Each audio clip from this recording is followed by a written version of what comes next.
Beracha ve'atzlacha be'ezrat Hashem. Toda Rabba Boker Tov ce matin. On est lundi. On est le combien là aujourd'hui? On est le 26 ou 27? Le 26. De quel mois? On ne sait pas.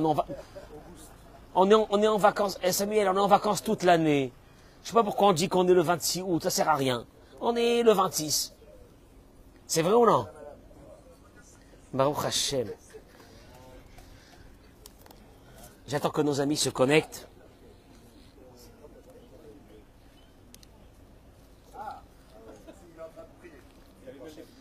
Je voudrais... Toda Rabba, bracha ve'atzlacha.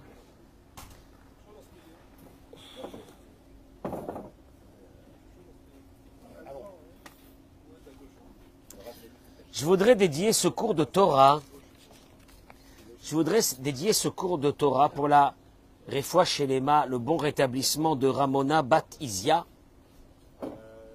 Alors vous allez me dire, c'est quoi ce nom-là? C'est une maman dont sa fille, une musulmane, elle a un amour pour la Torah infini. Elle m'a envoyé un message pour me dire combien ces paroles de Torah la faisaient vivre.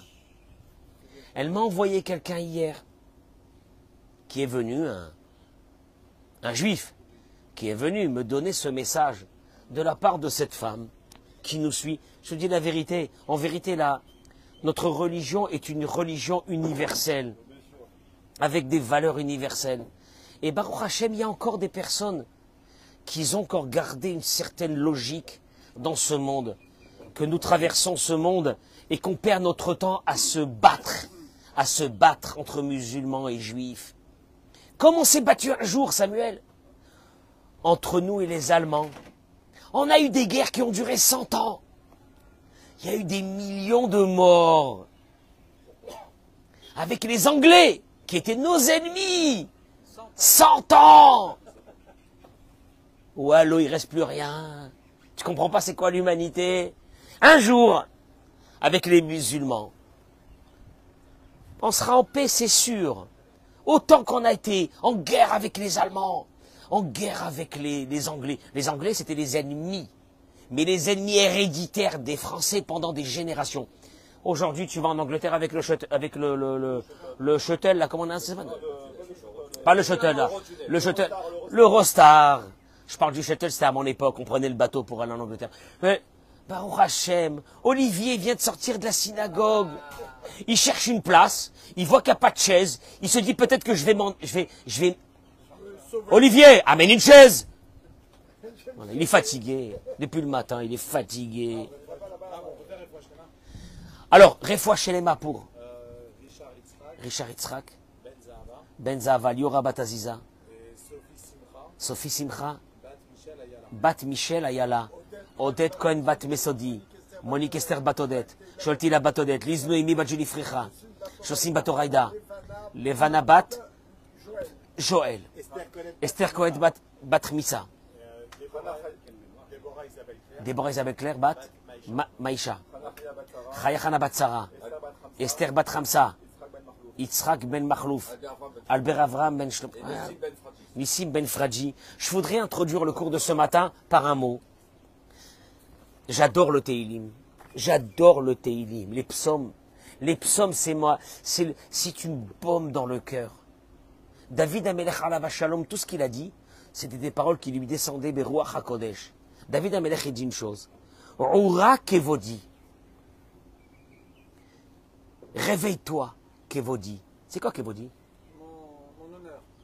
Non, non. Je prends la traduction, hein, directement. Le traducteur a tout de suite compris. Oura Kevodi. Réveille-toi, mon Kevodi. Alors lui dit Kevodi, c'est Kavod. Kavod, c'est quoi? C'est mon honneur. Pas du tout, la traduction, elle est directe. Réveille-toi, ô mon âme. David Amelech, il appelle son âme le Kavod. Oura Nevel, réveille-toi, la harpe. On sait que David Amelech se levait à la 3e heure de la nuit, il posait son harpe en haut de son palais et le vent qui arrivait du nord composait tout seul des musiques. Et de ces musiques sortait le Teilim. Il faisait sortir les paroles d'Hachem dans ce monde, le Teilim. Comment David Amelech, il a appelé son âme? Kevodi, mon kavod. Vous pensez que c'est des mots? J'accueille nos amis. Partagez-moi ce cours, je vous en supplie. Pourquoi je vous dis ça? En préambule de ce cours. Roura Kevodi, réveille-toi, ô mon âme. Kevodi, kavod, kavod. Kavod, c'est en hébreu kavod, le mot kavod, c'est respect, c'est l'honneur. Olivier, Roura Kevodi. David Amelech, quand il parle de son âme, comment il appelle son âme? Kevodi. Mon respect, mon honneur. Ah bon? Pourquoi l'âme s'appelle l'honneur?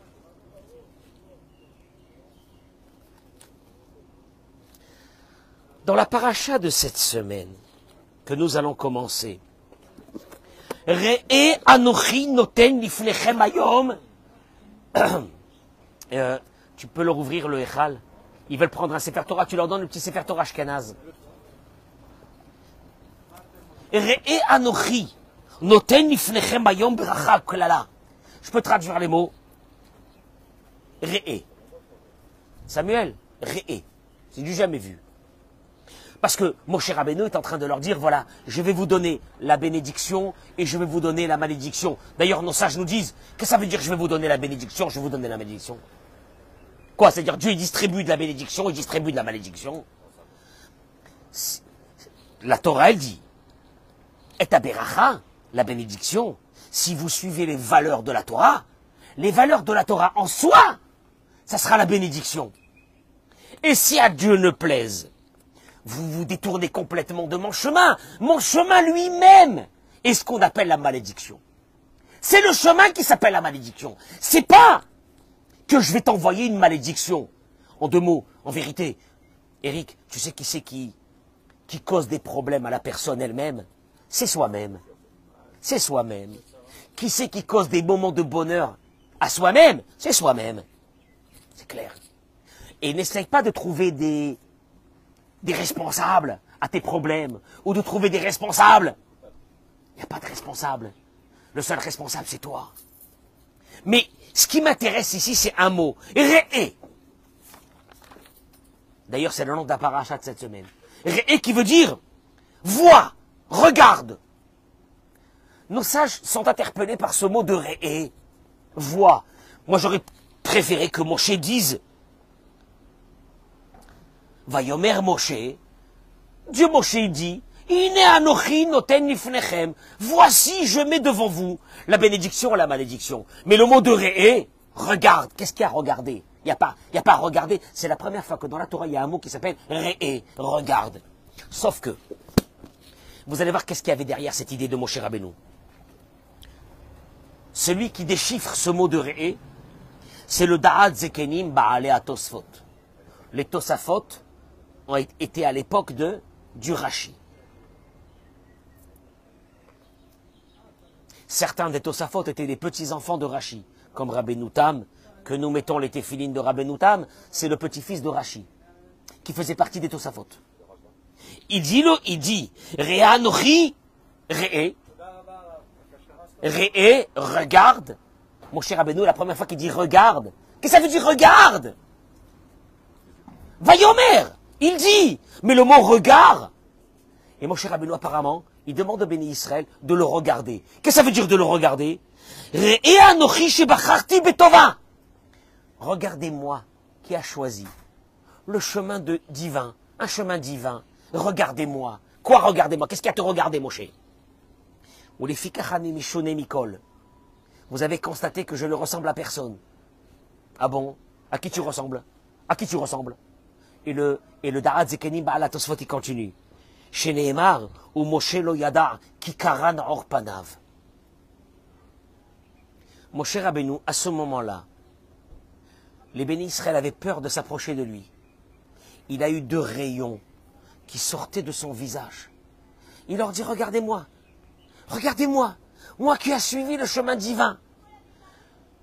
J'ai en moi une lumière, mais là, regardez-la, vous la voyez la lumière, elle est là. Elle est là. D'ailleurs, mon cher Rabbeinu, quand il s'adressait au béni Israël à ce moment-là, il a fallu qu'il mette quoi? Un masque. tellement qu'ils avaient peur de s'approcher de lui. Mon cher Rabbeinu, il dit, regardez. Et là, nos sages se posent une question, pourquoi mon cher Rabbeinu avait besoin de cette idée? Regardez-moi. Mon cher Rabbeinu, le fait qu'il parle, ça suffit. Le fait qu'il donne un commandement, ça suffit. Non. Mon cher Rabbeinu, il leur dit, regardez-moi. Regardez-moi. Moi qui a suivi le chemin de Dieu, regardez-moi. Regardez mon visage. Olivier, tu vois des personnes, ils ont des visages gris. Je rencontre des personnes que j'ai pas vues 25 ans. Ils sont éteints. Ils ont traversé des drames, ils ont traversé des périples, ils ont traversé, je les ai connus, ils avaient 30 ans. Ils avaient 30 ans. Ils avaient 25 ans. Je les vois aujourd'hui, ils sont à la soixantaine, un visage gris. Il n'y a pas quelqu'un qui se lève et qui dit, mais c'est pas possible, comment tu en arrives à cette situation? Mon cher Rabbeinu, il te dit, regardez-moi. Regardez-moi la lumière qui sort de moi, la joie qui émane de moi. Regardez-moi. Et moi, je te pose une vraie question. Il dit le Rav, le Rosh Yeshiva de Philadelphie, aux États-Unis, le Rav Shvi, Zecher Tzadik Livracha, il dit, mon cher Rabbeinu, écoutez bien, c'est des mots qui valent des milliards. Mon cher Rabbeinu, Matzig bifnei Am Yisrael, et shete adrachim ha'omdot leprirato shel kol yitzur alei adamot. Mon cher Rabbeinu va poser ici les jalons de deux chemins qu'il y a dans la vie. Tu te lèves, tu as 30 piges.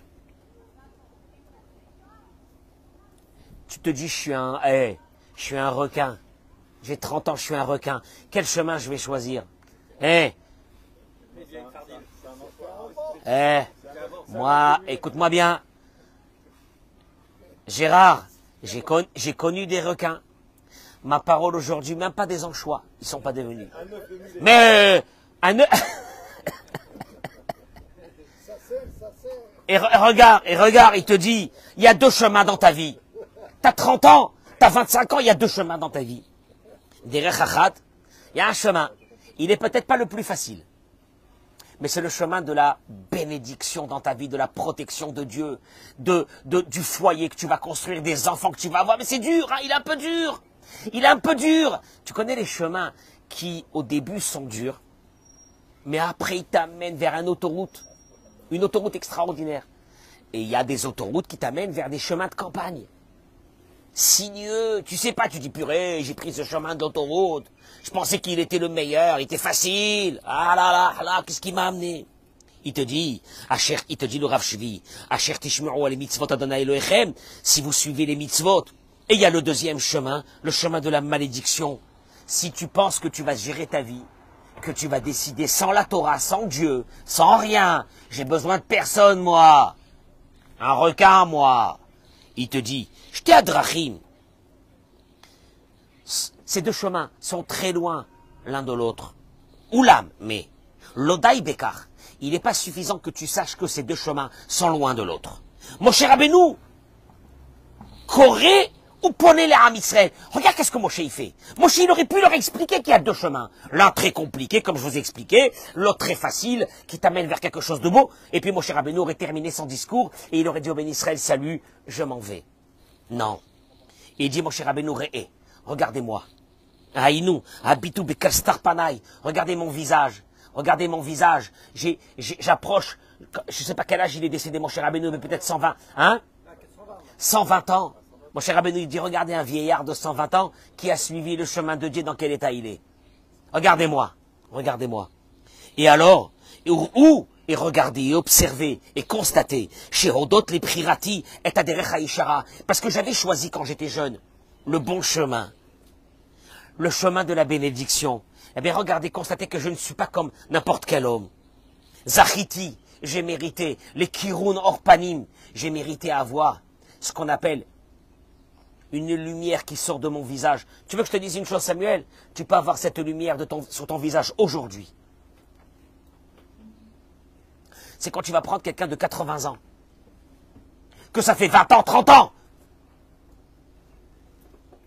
Parce que le pauvre, il n'a pas eu la chance de connaître le chemin de Dieu. Ça fait 30 ans qu'il promène son chien tous les matins. J'ai rien contre les animaux. Vous me connaissez, vous savez, hein. Il y a ici les chats, il y a mes chats là qui tournent autour ici, qui m'adorent tous les matins, ils me reçoivent avec une kabbalah de panim. Je te dis pas. Parce que je sors, je fais sortir mon paquet de manger, je leur donne les croquettes, ils sont contents. Mais ça n'a rien à voir. Tu passes ta vie sur le rythme de ton chien qui te porte. C'est ça un être humain qui porte en lui une étincelle divine. Et puis tu vas aller à Bnei Brak et tu vas voir des rabbanim, des tzadikim. Tu leur as pas ouvert? Ah, des tzadikim, que tu vois la lumière qui sort de leur visage, de ces rabbanim qu'on va nous leur demander des berachot, qui ont 80 ans.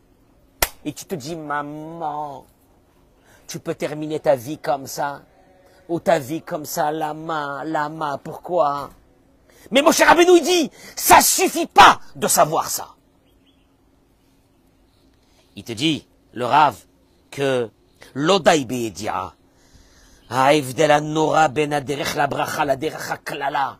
c'est pas suffisant de savoir qu'il y a un chemin de la malédiction et un chemin de la bénédiction. L'odaï be'etzot ve'azarot, c'est pas suffisant qu'on te donne des conseils ou qu'on te donne des remontrances. Et là, mais tu as l'obligation de démontrer, à l'humanité la différence. Il faut leur montrer, il faut qu'ils voient ça de visu. La différence entre quelqu'un qui a suivi le chemin de la bénédiction et celui qui a suivi un chemin de la malédiction. Il termine et il dit,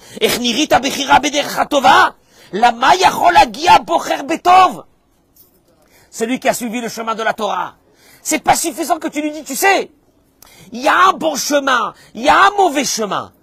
Ce qui est obligatoire dans une vie d'un être humain, c'est de démontrer aux autres comment le bon chemin t'a amené vers quelque chose d'extraordinaire et comment le mauvais chemin il t'a amené. Qu'est-ce que ça veut dire de montrer? Moi, je voudrais vous dire une chose. Quand on parle de chinour des enfants, je ne sais pas si vous connaissez, mais il y a un des grands mechanchim qui est connu aujourd'hui, qui s'appelle le Rav Jacobson. Il dit une chose extraordinaire. Messieurs, et je vous en supplie, je parle ici pour tous ceux qui ont fait Teshuvah. Mibracha be'atzlacha kvod harav. Mibracha be'atzlacha. Mani מחייי. מני מחייי. באים לפה ונהנים מזיו שכינתו. תודה רבה. תראו לכם, משהו מיוחד. הלוואי שאני אגיע לנעליים שלכם. תודה רבה. תודה רבה. תודה רבה.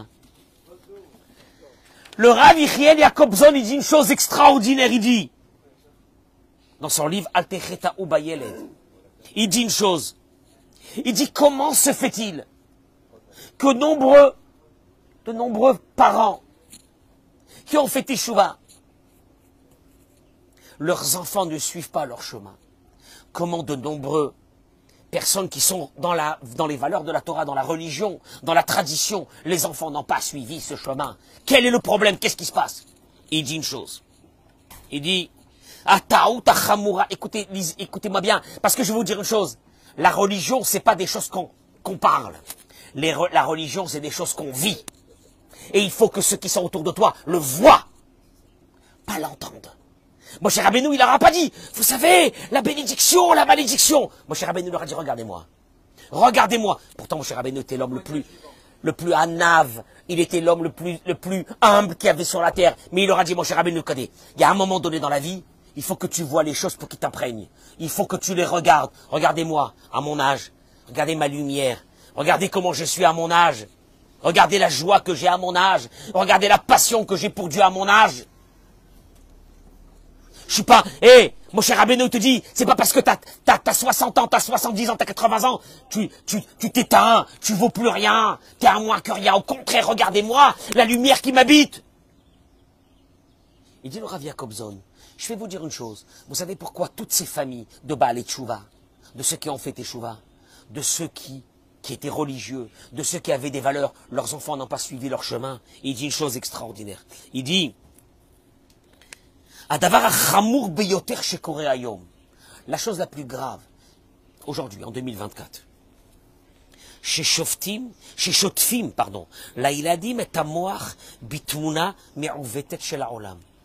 c'est qu'on fait un lavage de cerveau à nos enfants et on leur donne une image de ce monde qui est fausse. Regardez ce que j'ai expliqué, c'est dramatique. Et je demande à tout le monde de partager ce cours. Aïladim Shelanu, il dit nos enfants, quand ils grandissent dans une maison où on a fait teshuva, dans une maison où on veut faire les valeurs de la Torah, etc. Nos enfants grandissent avec une conception qui est la suivante. Il y a deux chemins pour vivre dans ce monde, c'est ce qu'on vient de dire. Il y a deux chemins, il y a le chemin de la bénédiction, il y a le chemin de la malédiction. Et on continue, on explique à nos enfants que quoi? Que, que notre chemin, c'est une préparation pour le monde futur. 2 minutes. Et alors, qui veut dire, ici, je traduis les mots, Atatisbol, dans ce monde, tu vas souffrir, tu vas te priver, tu vas pas avoir une belle vie, tu vas avoir des souffrances, mais, après 120 ans, tu vas aller où? Dans le Olam Haba. Et tu continues, tu expliques à tes enfants que ceux qui sont pas dans le chemin de la Torah, ils vont profiter ici, mais après 120 ans, dans le Olam Haba, oh là là, qu'est-ce qu'ils vont souffrir? Et il dit le Rav, Kayom Bedorenu, dans notre génération, Noir, les jeunes, ne quittent pas la Torah par philosophie, comme il y a 200, 300 ans qu'ils avaient des idées philosophiques sur la Emouna, sur la croyance. Il dit le Rav Jacobson, il n'y a plus de problème d'idéologie, il n'y a plus de problème sur des questions de Emouna. Il y a un seul problème. Alors l'âme Zoek, le monde autour de nous crie que la vie des non-religieux est une vie de plaisir. Ouais, monsieur. C'est vrai que ceux qui ne sont pas dans le chemin de la Torah ne montrent pas la catastrophe qu'il y a à l'intérieur de leur vie, où les enfants n'ont plus de contact avec les parents, où les enfants vont se marier, des mariages mixtes et disparaissent de la circulation, où je retrouve moi dans notre bâtiment, Samuel, dans notre bâtiment, tu es avec moi dans le même bâtiment que moi, 21 étages, 120 familles qui habitent. Avec gardien, et PC, des machins, on est comme des fous là-bas. 80% des gens, des vieillards, ils vivent seuls. Il n'y a pas d'enfants, il n'y a personne. Parce qu'ils n'ont fait qu'un seul enfant, ils en ont fait 2. Et les 2, un il habite en Australie, l'autre il habite en Nouvelle-Zélande. Un il a trouvé là-bas une fille de la tribu de je sais pas quoi, l'autre il a trouvé une autre là-bas dans l'Amazonie, ils sont là-bas. Et les parents sont seuls, avec un chien. Ils vont mourir seuls. Il y en a comme ça plein. Mais la société où il n'y a pas de valeur ne te montre pas ça. Qu'est-ce qu'elle te montre? Le kiff. Les parties de trucs, les machins, la folie, le ci, le là, le kiff. Il te dira, viens comme zone. La société non religieuse te montre une image exceptionnelle. C'est vrai que derrière cette image, c'est une catastrophe. Une seconde. Derrière cette image, c'est une catastrophe. C'est les réseaux sociaux. C'est ces hommes et ces femmes, pour se donner une image d'eux-mêmes de bonheur, se mettre en valeur dans les réseaux sociaux. Sauf qu'après que la caméra soit éteinte, c'est une bande de sauvages. Mais ça, on te le montre pas. On te montre que ça. On te montre les vacances. On te montre tout ça. Et il te dit, le Rav Jacobson, une chose. Il dit que alors que la vie où il y a des valeurs, elle est pour nous une vie où il n'y a pas de plaisir. Eh oui, une vie avec des valeurs, c'est une vie où il n'y a pas de plaisir. Maintenant, un enfant, quand il voit ça, qu'est-ce qu'il veut choisir tout de suite? Ben, le kiff. Chaye, Achilon, il te dit, Atemivinim et Tabaria, il dit le Rav Jacobson, vous comprenez le problème? Si nous, dans notre religion, on ne montre pas le plaisir qu'on a d'être religieux, on ne montre pas le kiff qu'on a d'être religieux, on ne montre pas l'ouverture d'esprit d'être religieux, on ne montre pas le respect qu'on donne à nos enfants parce qu'on est religieux, on ne montre pas un Shabbat à la maison de folie, on ne montre pas une façon de se conduire de folie. Il dit on a perdu nos enfants.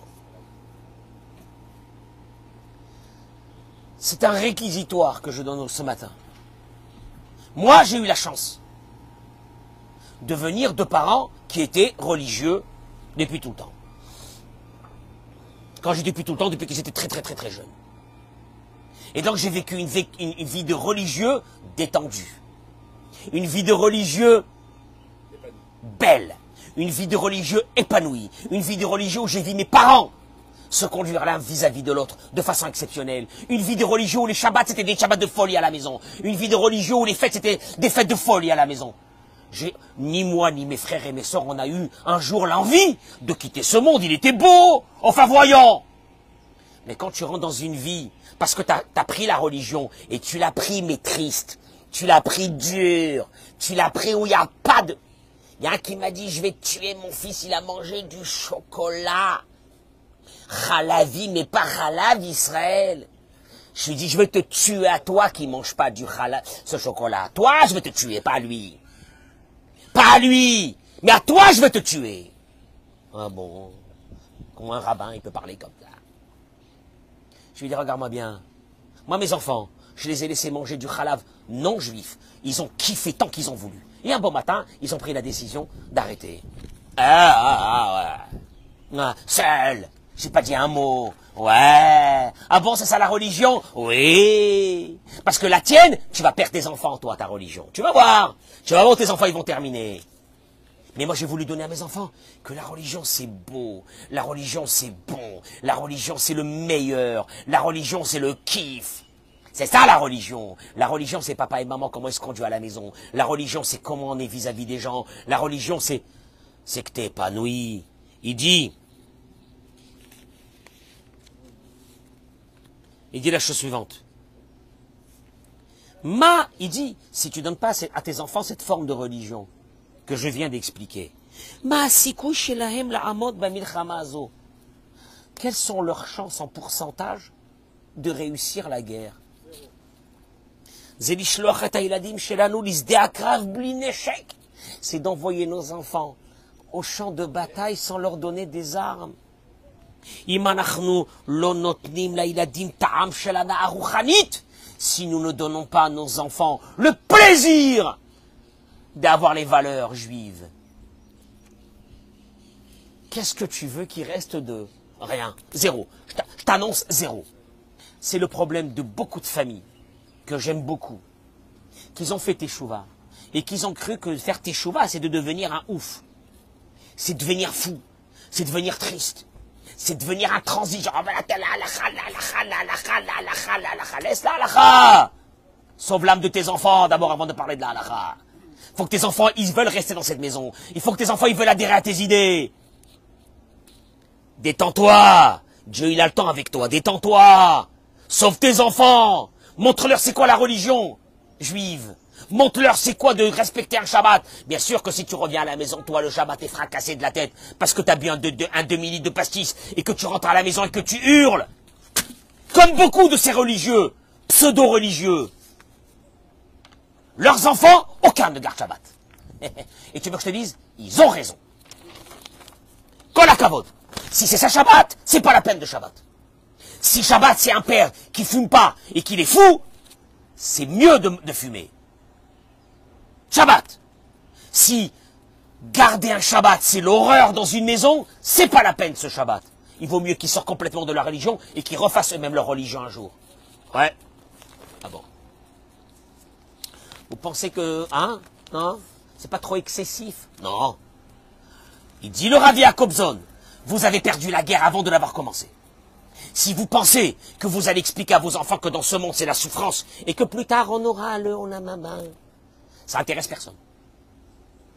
Vous avez failli à votre mission, c'est de montrer à vos enfants dans ce monde que d'être dans la Torah et dans les mitzvot, c'est le plus grand kiff du monde.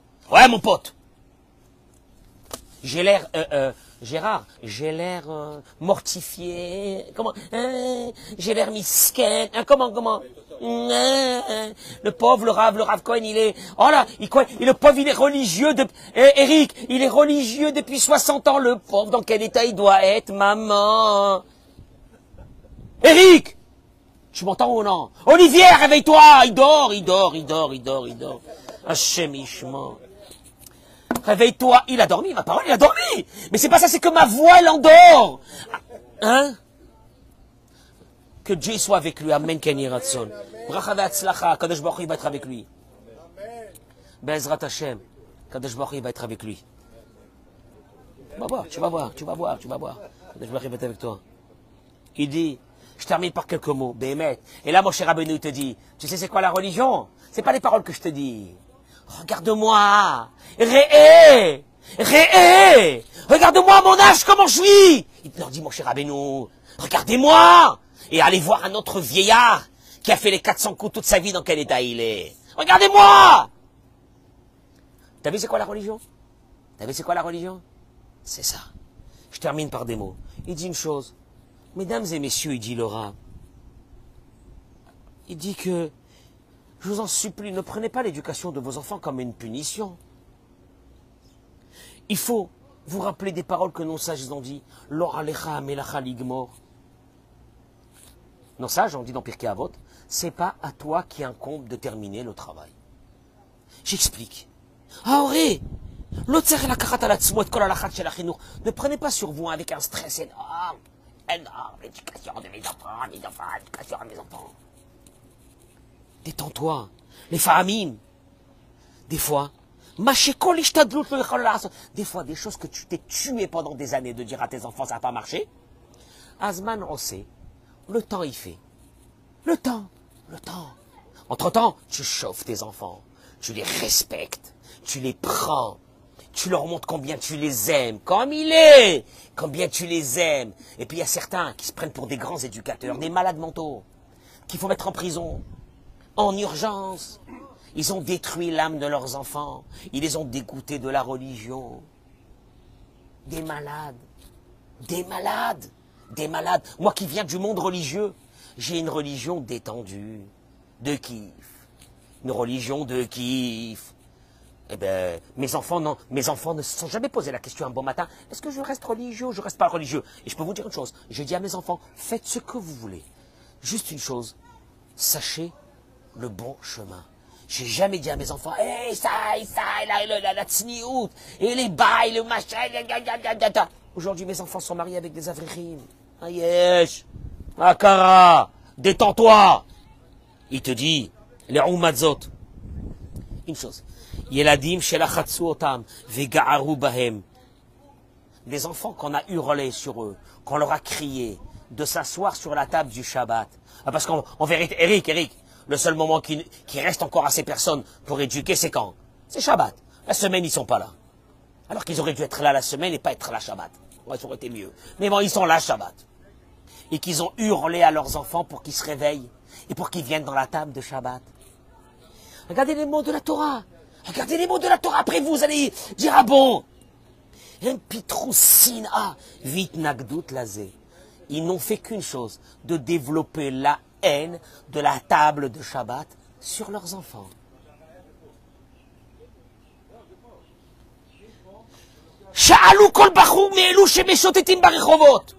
Demandez à tous ceux qui traînent dans les rues. En Israël, il y a une plaie d'enfants de familles religieux ou Baalei Teshuvah qui traînent dans les rues. Ils ont tout lâché. Mais quand je te dis tout lâché, ça a une puissance 1000 que tu ne peux même pas t'imaginer. Demandez-leur, il dit le Rav. Comment il est arrivé à ça? S'il est sincère et qu'il lui reste encore une certaine approche de lui-même et qu'il peut s'analyser, ce qui n'est pas facile, ou Yomar Lachem, il vous dira. C'est parce qu'on l'a écrasé, on l'a opprimé dans cette religion, et il a fait que juste développer une haine de la religion. Alors, si les parents se prenaient en main, ils faisaient autre chose. Quoi? Commencer eux-mêmes d'abord à être épanouis dans la religion. Mais quand moi je vois des gens qui ont fait Teshuvah, je vous dis la vérité, que j'aime beaucoup, il n'y a plus un sourire. Il est dans son coin, on dirait qu'il va mourir. Parce qu'il est devenu religieux, il va mourir. Moi, je te dis la vérité, une religion comme ça, ça me fout les boules. J'ai même pas envie de m'approcher de sa religion à 100 000 kilomètres. Tu sais c'est quoi une religion? Une religion, c'est la joie dans la maison. Une religion, c'est les parents qui se lèvent le matin et qui disent Hachem, Akadosh Baruch Hu. Toda Rabba pour cette journée qui arrive. Et que les enfants, ils t'entendent dire le matin. Eric, que les enfants, ils t'entendent dire le matin. Toda Rabba pour Avi. Et tu dis le nom de tes enfants. Toda Rabba que tu m'as donné ces enfants. Toda Rabba Hashem. Ça, c'est de la religion. Ça, c'est de la religion.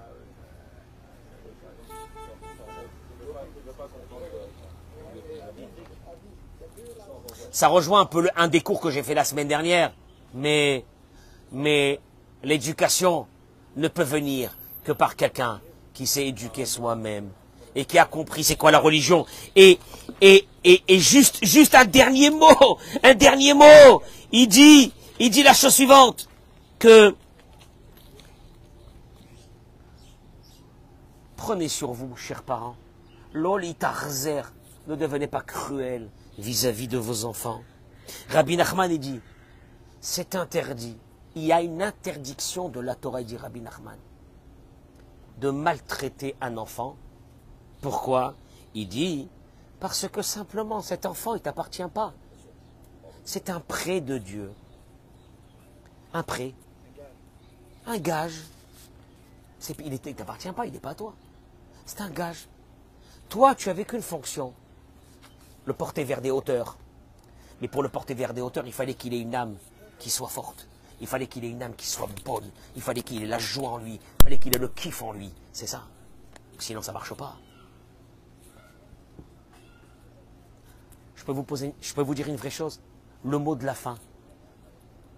Vous voulez éduquer vos enfants dans les valeurs de la Torah? Apprenez-vous vous-même à vous détendre dans les valeurs de la Torah. Il y a des choses qui ne sont pas obligatoires, il y a des choses qui ne sont pas fondamentales, il y a des choses qui ne sont pas la folie. Laisse-les, rapproche-les, enveloppe-les, montre-leur que dans la maison il y a de l'amour. Parce qu'une maison il y a de l'amour, l'enfant il ne voudra jamais partir de cette maison. Il a envie de rester dans cette maison. Tu comprends? D'accord. On appelle ça l'éducation des enfants. Bracha ve'atzlacha, que Dieu soit avec vous, amen, ken yeh ratzon. Partagez-moi ce cours, je vous en supplie, partagez-moi ce cours. Bevakasha, partagez ce cours, que Dieu soit avec vous, amen, ken yeh ratzon.